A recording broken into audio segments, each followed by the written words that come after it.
Narito po kami sa halos ibabaw na ng isa sa pinakamataas na bundok ng Sierra Madre. Napakaganda po ng kanyang talon, no? Mapapansin niyo po. Ang taas, nandun na siya sa ibabaw, halos ibabaw na yan.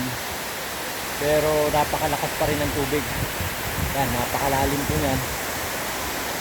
Kung titignan mo, nagbublo ang tubig.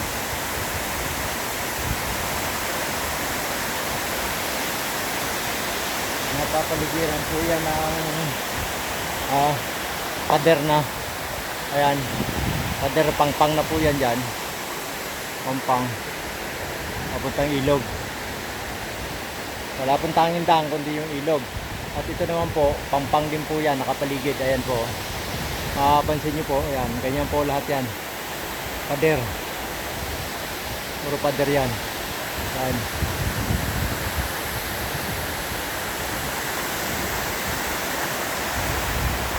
Hiwaga talaga ng kalikasan, napakaganda. Sayangan lang at ang lugar na to hindi pwedeng dayuhin ng mga turista.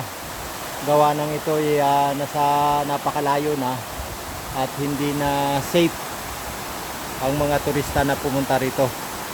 At hindi na rin siguro ganong pinapayagan ng gobyerno para hindi naman na salaulang ating kalikasan. Dahil hindi maiwasan, meron talagang mga tao na hindi madisiplina at mag-iiwan ng maraming mga kalat. Ito po napakaganda. Bibihira lang po na pupunta rito. Siguro sa 5 taon, buti ko may isang taong nadalaw rito sa lugar nito. Napakagandang ito. Napakagandang lugar. Ramdam mo yung mula rito sa aming posisyon, pwesto, ramdam mo yung hangin na malamig na binubuga ng talon. Yan, dahil sa pagbagsak ng kanyang tubig. Amazing na lugar na ito. Akalain mayroong ganito ka bandang post. Sana gusto ka namin ma-explore ang ito sa kataasan. Hindi namin alam kung saan kami dadaan. Napakaganda, guys. Kung makakarating lang kayo dito talaga Ay sulit yung pagod nyo pag-akyat. yung pagod namin.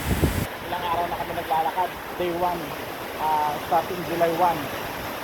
Anong buwan na ngayon? July 9. July 9. Oh, 9 days na kami talagang nag-explore dito sa Kabatan. Kabundukan ng Sierra Madre. Sa guidance ng Panginoon, dito kami.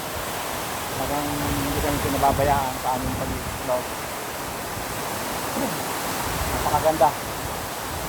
Siguro ito yung ma-develop na magiging tourist pa talagang Ay, talaga ito napakaganda. Isa ito sa lugar na napuntahan namin. Yung sabi sa kabila pero hindi namin kayang akyatin pa yung kataasan ng falls. Hindi namin, kasi kung mag-akyat namin yun, makikita namin ang buong Kamahilaan siguro. Kaya yun na yun. Napakaganda guys. Sulit. Kita mo, papasin mo, nagkain din na napakaganda ng site. Ayun, perfect. Ano kaya yun, guys? Sa mga kuwan dyan, sa mga hunter, comment na. Lahat ng mga hunter dyan, comment kung ano yung ibig sabihin nun. Dahil kami nag-explore ng lugar. Lahat na madadaan namin mga sa i-videohan namin para ma-comment ninyo kung ano yung ibig sabihin.